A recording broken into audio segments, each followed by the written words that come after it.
akhir daripada pasar ikan itu adalah di tahun 1942. Dan dia sudah cukup berkiprah cukup lama, kurang lebih 60 sampai 70 tahun. Barulah semenjak tahun 70-an itu dimulai sebagai aktivitas yang lain di pasar ikan sebagai tekstil. Dan itu juga melegenda hari ini. Inilah pasar yang menjadi ikon kota Medan, Sumatera Utara, Pasar Ikan Lama.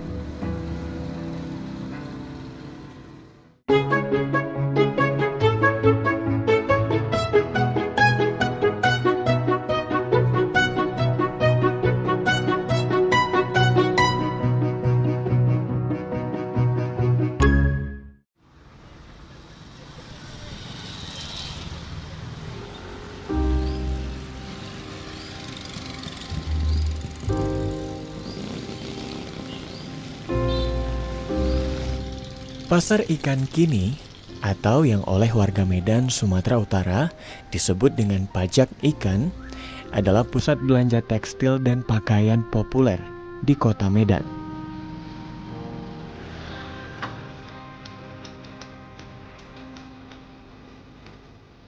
Namun tahukah Anda, pasar ikan merupakan pasar tertua yang sudah ada sejak zaman kolonial Belanda.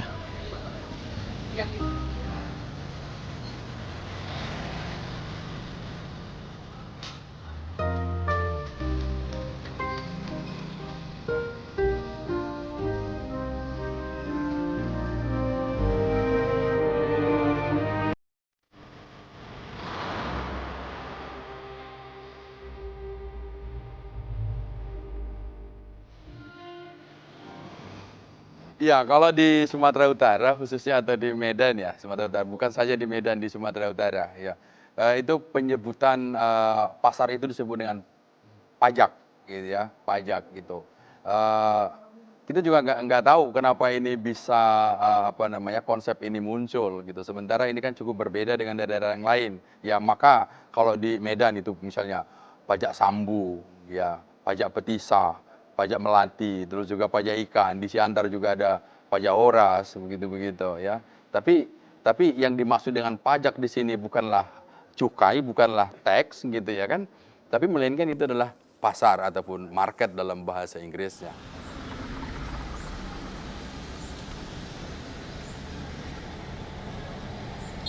Kalau pasar ikan ini sudah lama terbentuk, ya, sudah lama terbentuk, itu terbentuk sejak tahun 1881, ya, sudah sangat lama sekali. Tahun 1881. Ini adalah pasar yang pertama di Medan, ya, pasar yang pertama di Medan. Meskipun lokasinya katakanlah relatif sempit, nah hanya harus dibedakan juga karena pada saat itu juga pemukim di Medan itu belum banyak, belum banyak. Kalau berbicara soal sejarah pasar, ya, pasar tertua di kota Medan, gitu. Sebenarnya ada 3 pasar yang sangat terkenal di kota Medan, setidaknya sampai tahun 1942, ketika peralihan kolonialisme di Sumatera Utara. Pasar yang pertama itu, yang pertama dibangun di kota Medan itu adalah pasar ikan, ya. Lokasinya hari ini ada di sekitar Jalan Perniagaan sekitarnya, gitu.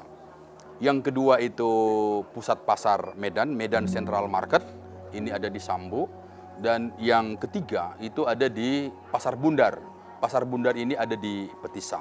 Di antara 3 pasar yang tertua di kota Medan ini, yang paling tua itu adalah pajak ikan ataupun pasar ikan, pajak ikan kalau disebut di Medan, pasar ikan. Mengapa gitu? Kita harus tahu kalau kita flashback ke dalam ke belakang, misalnya flashback ke sejarah misalnya, ya. Ketika Medan ini berkembang sejak tahun 1872 yang ditandai dengan perpindahan pusat administrasi bisnis dan juga bisnis terutama dari Labuhan Deli ke Medan gitu ya. Tumpuan pemukiman itu ada di sekitar Lapangan Merdeka. Di lokasi titik pertemuan Sungai Babura dan Sungai Petani itu adalah kantor The Daily Maskapai gitu. Nah, lokasi ini menjadi sebuah kawasan paling bersejarah di Kota Medan, di mana di sekitarnya ini adalah untuk pemukiman-pemukiman orang Eropa. Dan kalau kita membaca arsip-arsip dari lalu, dan ini sangat-sangat ramai, ya, sangat ramai dikunjungi oleh pembeli, dan selalu tersedia kebutuhan ikan dalam jumlah cukup yang besar. Nah, meskipun ikan-ikan ini tetap saja berasal dari Selat Malaka, yang dibawa dari Belawan, yang dibawa dari mana-mana dan dikumpulkan di sana.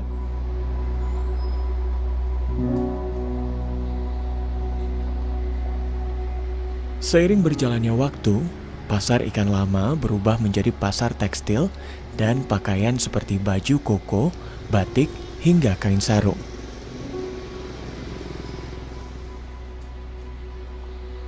Ketika Indonesia merdeka, di Medan, katakanlah seperti itu, situasi Medan juga itu tidak kondusif. Ya, tahun 46 itu terjadi revolusi sosial, ya, mengakhiri sistem-sistem kerajaan di Sumatera Timur.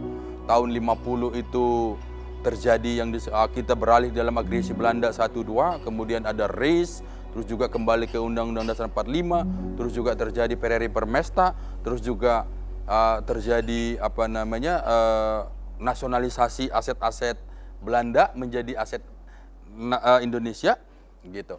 Barulah tahun 1962 sebenarnya situasi di Sumatera Utara dan juga Indonesia secara umum itu relatif kondusif. Tetapi tahun 65 terjadi lagi gelombang, ya, gelombang yang juga mengguncangkan bangsa ini, gitu ya. Baru di tahun 70-an, di 71, gitu ya, situasi kita baru mulai normal, ya. Terpilihnya Presiden Kepemimpinan Nasional pada saat itu secara perlahan ini meningkatkan menormalkan kembali aktivitas perekonomian di Indonesia. Nah, di sanalah kita bisa memperoleh catatan bahwa pada tahun, katakanlah, saya memperoleh catatannya tahun 73 itu, tahun 73, pasar ikan itu sudah beralih menjadi butik. Meskipun persisnya siapa yang memulai, gitu ya, kapan, gitu, persisnya itu kita nggak dapat catatan. Yang kita punya dalam catatan dalam beberapa tulisan tentang sejarah perkembangan Kota Medan, gitu. Tapi yang pasti adalah bahwa pada tahun 73 ini sudah merata, mulai dari pangkal sampai ujung jalan perniagaan itu sudah menjadi butik, gitu. Kalau di pastinya, ya, lokasi persisnya itu pasar ikan, itu kan sebenarnya jalan perniagaan ini. Dia jalan perniagaan, tapi dia lebih dekat ke kereta api. Ke kereta api, ya. Tidak seluruhnya jalan perniagaan itu mulai dari pangkal gudang kereta api sampai ke jalan apa namanya di ujung sana, gitu ya, yang bersentuhan dengan kalau tidak salah Beng Panin. Gitu. Itu tidak seluruhnya itu menjadi pasar ikan. Gak ada catatannya siapa yang memulai, misalnya dagangan apa, gitu. Itu gak ada catatan. Apakah misalnya itu langsung muncul tiba-tiba datang banyak orang langsung berjualan seperti itu nggak ada catatan soal itu. Tapi di tahun 73, gitu, mulai dari pangkal jalan sampai ujung ke sana itu sudah menjadi butik.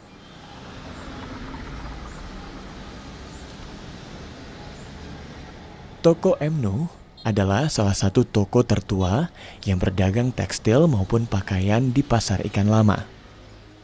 Bisnis pakaian yang sudah ada sejak tahun 50-an ini adalah bisnis keluarga yang masih bertahan hingga generasi ketiga.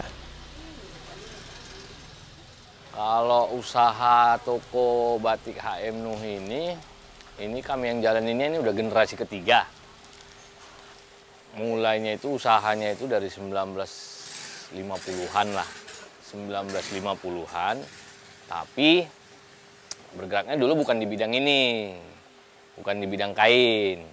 Awalnya dulu tuh kakek buyut kami itu bergeraknya di bidang jahit. Nah, jahit itu dia mulainya di pusat pasar.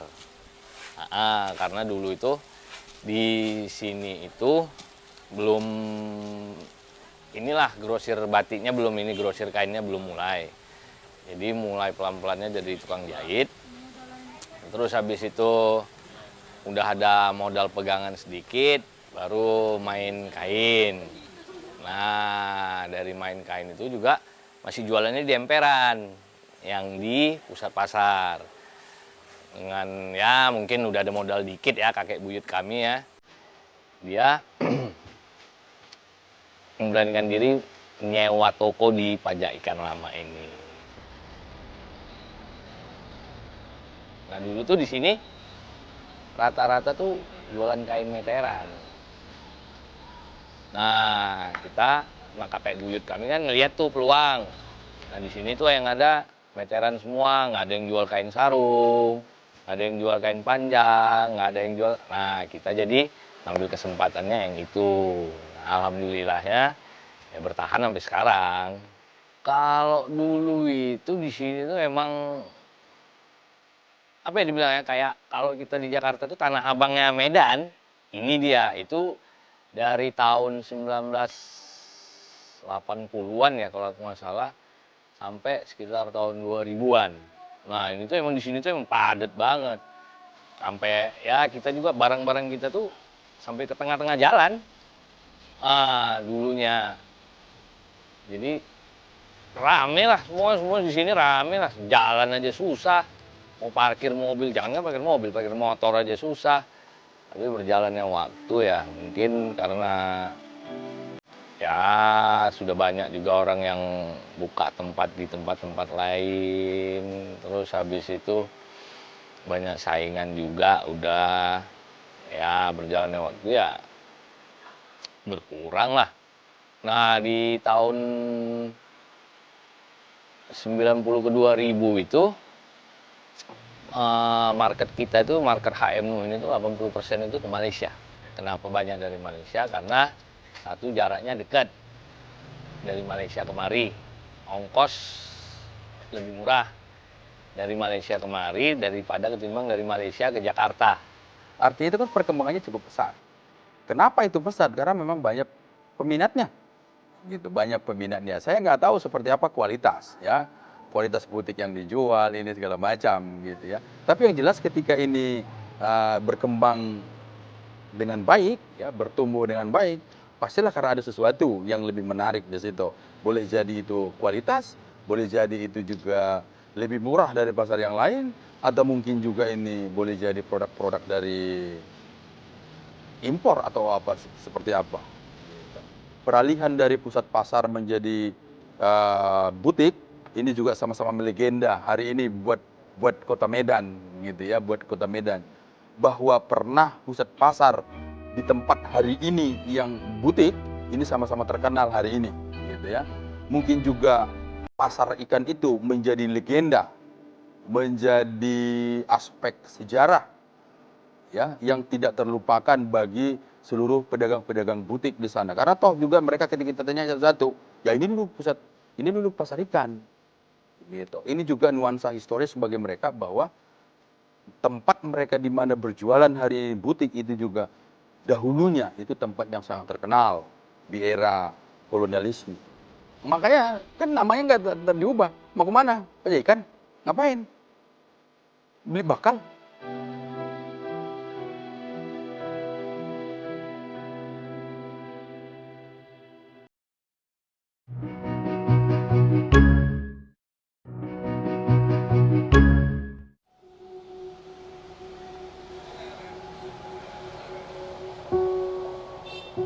Sempat menjalani masa-masa emasnya pada era tahun 1990 hingga tahun 2000-an, pengunjung pasar ikan lama kini kian berkurang. Hal ini disebabkan oleh banyak faktor. Ya itu dia tadi, dulunya kita market kita tuh 80% itu ke Malaysia. Jadi kita 20%-nya itu di sini. Tapi belakangan ini semenjak mulai dari tahun 2000-an sampai sekarang ini, market kita tuh ke Malaysia tuh emang udah sama sekali nggak ada. Nah jadi sekarang ini market kita tuh 80% itu ke Aceh, daerah Aceh, 10% daerah Tapanuli, 10%-nya lagi di yang ngecer-ngecer di sini aja. Ya kalau dibilang ya terasa sih ya. Apalagi kemarin itu COVID. Jadi COVID itu kita sama sekali nggak ada. Jadi kita COVID yang kemarin itu kita bisa bertahan aja udah bagus sekali. Karena banyak di sini tuh yang waktu pas COVID itu udah banyak yang tutup. Nah, kita udah bertahan aja, udah syukur lah. Banyak yang lain-lain itu waktu pas COVID itu pegawainya pada ada yang hari ini 5 orang masuk, besok 5 orang. Nah, kita insya Allah tetap nggak ada yang kita kurang-kurangin. Jadi bertahan aja udah bagus sekali.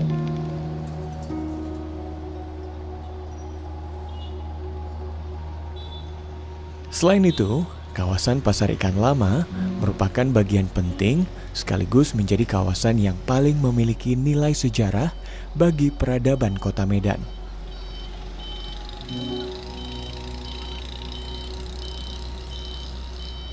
Kalau apalagi kita berangkat misalnya dari yang saya bidangi hari ini sebagai ahli cagar budaya, katakanlah seperti itu. Kami itu kan bertugas untuk mengkaji dan merekomendasikan mana-mana saja di antara benda, bangunan, situs, struktur dan kawasan yang harus dilindungi oleh pemerintah, gitu ya. Kalau merujuk kemari, ya kalaupun hari ini beralih fungsi, pasar ikan menjadi tekstil katakanlah, tetapi tidak mengganggu bangunan-bangunan yang ada di sana, gitu, bangunan-bangunan yang berjarak itu, ya mungkin baik-baik saja, gitu ya. Karena kita memang concern kepada objeknya, kepada bangunan yang tersedia. Nah, tapi mungkin kita akan tidak setuju ketika ada upaya untuk mengganti bangunan-bangunan yang ada itu seluruhnya dengan bangunan-bangunan yang relatif baru, yang sama sekali itu lepas dari, sama sekali itu mengingkari Undang-Undang nomor 11 tahun 2010 tentang cagar budaya. Nah, inilah yang kita harapkan sebenarnya. Jadi pasar ikan itu memori di masa lalu, gitu. Hari ini berganti dengan tekstil, tapi jangan pula bangunan-bangunan yang ada hari ini itu juga diganti dengan bangunan yang baru.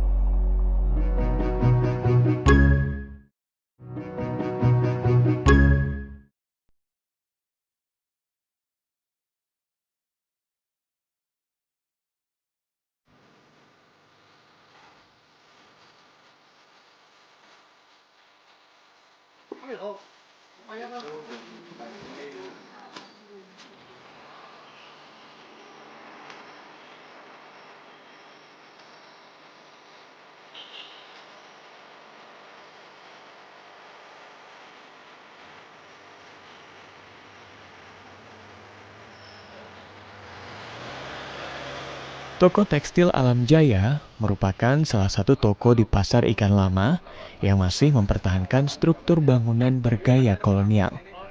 Hal ini dilakukan guna melestarikan bangunan bersejarah yang ada di Kota Medan.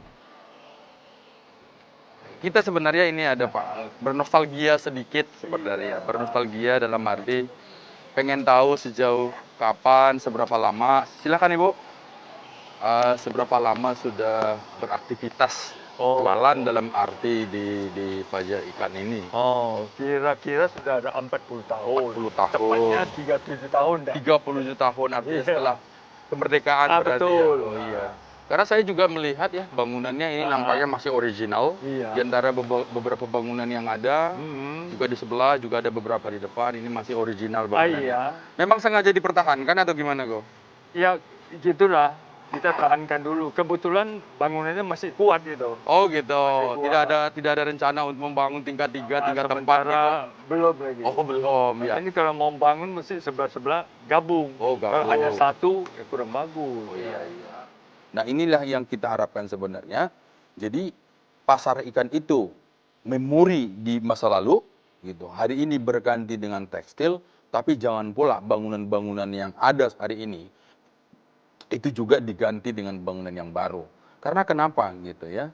Saya ingin menegaskan kembali bahwa di bulan Juli kemarin itu Pak Joko Widodo ya, Presiden Republik Indonesia itu telah peletakan batu pertama untuk revitalisasi lapangan Merdeka dan juga Kesawan. Gitu. Nah, ini akan terkoneksi, ya, keduanya akan terkoneksi karena lapangan Merdeka itu sendiri hari ini hanya punya 16 gedung bersejarah di sekitarnya. Gitu ya. Itu tentulah masih relatif minim dan akan semakin relatif banyak ketika digabungkan dengan gedung-gedung bersejarah yang ada di Kesawan. Nah, ini artinya koneksi antara lapangan Merdeka dengan Kesawan ini, nah ini kan harus bagus gitu. Karena kan ini sebuah bukan saja mempertahankan bukti sejarah, melestarikan memori kolektif, tapi juga kan ini berdaya memiliki sumber daya yang bagus untuk para wisata gitu ya. Dan saya juga banyak mendengar bahwa kawasan-kawasan itu juga karena relatif bangunannya juga sudah tua, itu juga sudah dilirik-dilirik orang lain, gitu ya. Ini yang kita cemaskan sebenarnya sebagai ahli cagar budaya. Akankah bangunan itu tetap bertahan? Akankah memori itu akan lestari? Ya, kita berharap pastinya ya, gitu ya. Tapi kan di sini butuh juga political will dari pemerintah dan juga butuh kesatu paduan daripada pemerhati-pemerhati sejarah Kota Medan, sehingga ketika ada upaya-upaya seperti itu kita bisa bersama-sama berkoordinasi, bergerak untuk menghentikan langkah-langkah yang begitu, saya kira. Saya sebagai ahli cagar budaya tetap mengharapkan gitu kepada pemerintah Kota Medan agar kawasan ini tetap dilestarikan sebagai objek bersejarah. Jadi, nah, kalaupun hari ini misalnya terjadi di Medan pergantian gedung-gedung menjadi relatif yang baru, katakanlah seperti itu, tapi untuk zona ini, untuk kawasan ini, lapangan Merdeka, Kesawan, bahkan sampai ke mana ke ujungnya yaitu Madras dan beberapa area di lapangan di Polonia ini tetap harus dipertahankan seperti sedia kala. Karena inilah sebenarnya ya seperti yang dalam tulisan saya baru-baru ini, inilah yang disebut dengan historic inner city area di Kota Medan. Zona paling bernilai sejarah dan juga mungkin bernilai paling ekonomi gitu ya. Dan pemerintah Kota Medan itu tidak boleh kalah ya mempertahankan zona bersejarah ini dan juga zona paling mungkin bernilai ekonomi ini dengan kepentingan ekonomi. Ya, dua-duanya